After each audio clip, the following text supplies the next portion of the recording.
Okay, so today is day 6, 5.4, unit rates and slope. Today's learning goal, I can use the slopes of two lines to compare the proportional relationships. The graph shows the amount of milk used to make a particular cheddar cheese. How many ounces of cheese can you make per gallon of milk? So we're going to choose the point here at 0, 0. And we're going to also choose the point here at 2, 32. So remember what we did in last lesson. We did m equals our y2 minus y1 divided by x2 minus x1. Remember, if you need to, go ahead and label your x1, y1, x2, y2. So our y2 is 32 minus our y1, which is 0, divided by our x2, which is 2, minus our x1, which is 0. So we get 32 over 2, which equals 16. So we have 16 ounces of cheese per gallon of milk.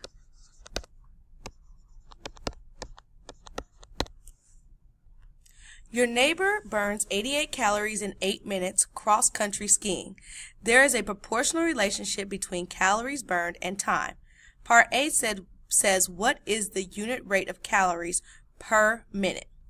So when we see these words here that say proportional relationship, that just simply means an ordered pair of 0, 0. Starts at our origin. Then we have the information here that says 88 calories in 8 minutes. So that's information that we need to know to help us form our ordered pair. So our ordered pair for A, I'll go ahead and bring that here. Our first ordered pair is 0, 0. Our second ordered pair is going to be 8 minutes in relationship to 88 calories. Notice that your X and your Y chart looks just like this. So now we need to find our M value by again doing or labeling our X1, Y1, X2, Y2. So when we do our math here, it's real simple. Our X2 is 88 minus our Y1, our Y2 is 88, our Y1 is 0, over our X2, which is 8, minus our X1, which is 0. So we get 88 over 8, which gives us 11. So 11 calories is how much we burn. Now let's look at part B. Use the unit rate to draw a graph that models this situation, where the horizontal axis shows time and the vertical axis shows the total calories burned. What is the slope of the line? So hence we already found exactly what our slope is. Our slope is 11. So if we want to do it in rise over run form, this is part B, we would write our rise to be 11 over our run to be 1. So let's look at how our graph is. Calories related to time. So I can label this 1, 2, and 3. And then for my origin it'd be 0. My total calories, I could possibly label it as, let's see, I could label this probably as 11 because that's where my calories started. And then because I know my slope is going up by 11, the next number would be 22. The next one would be 33.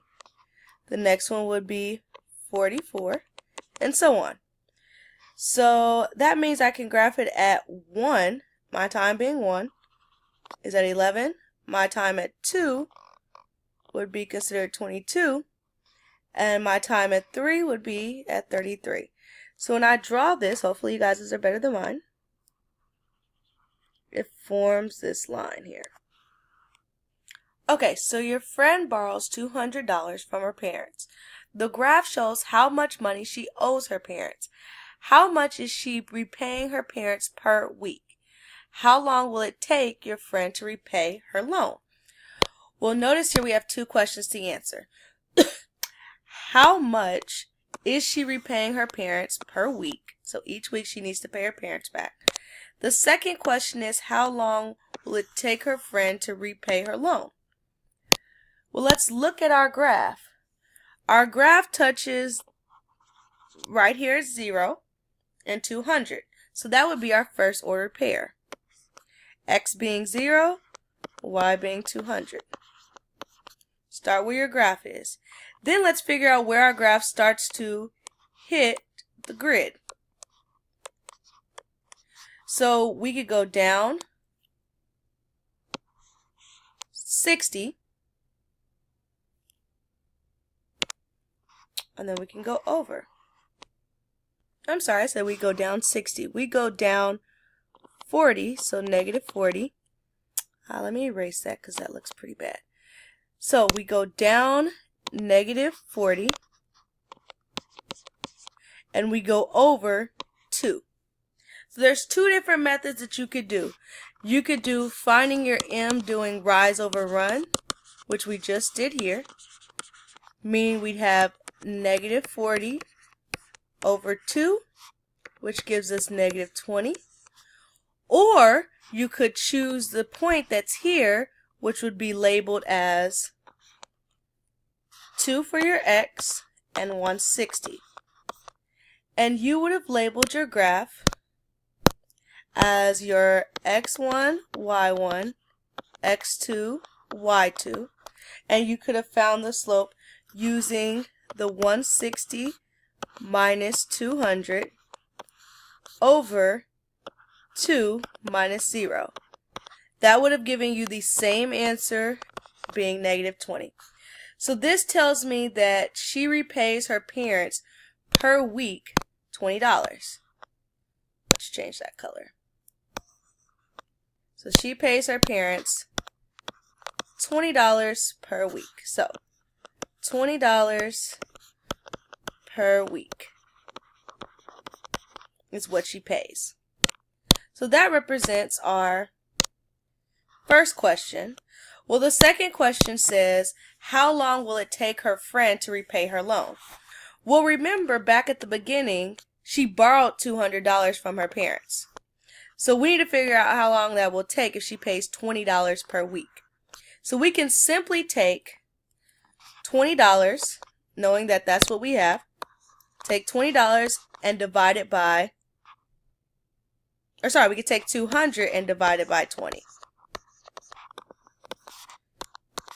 That gives us 10. So it takes her 10 weeks to pay her parents back.